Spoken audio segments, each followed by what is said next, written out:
భారత్ పాకిస్తాన్ మధ్య ఘర్షణలపై star cricketer Virat Kohli స్పందించాడు. క్లిష్ట సమయాల్లో దేశాన్ని రక్షించినందుకు సాయుధ దళాలకు సంఘీభావంగా ఇన్స్టాగ్రామ్లో పోస్ట్ పెట్టాడు. వారికి వందనం చేశాడు. మన వీరుల అచంచల ధైర్య సాహసాలకు, దేశం కోసం వారి కుటుంబాలు చేసే త్యాగాలకు హృదయపూర్వకంగా కృతజ్ఞతలు తెలిపాడు. వారికి ఎప్పటికీ రుణపడి ఉంటాం, జై హింద్ అంటూ విరాట్ కోహ్లీ రాసుకొచ్చాడు.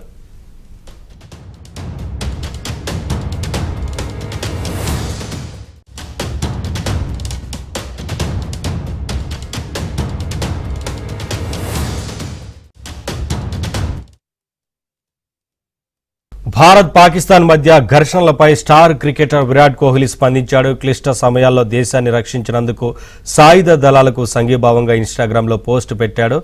వారికి వందనం చేశాడు. మన వీరుల అచంచల ధైర్య సాహసాలకు, దేశం కోసం వారి కుటుంబాలు చేసే త్యాగాలకు హృదయపూర్వకంగా కృతజ్ఞతలు తెలిపాడు. వారికి ఎప్పటికీ రుణపడి ఉంటాం, జై హింద్ అంటూ విరాట్ కోహ్లీ రాసుకొచ్చాడు.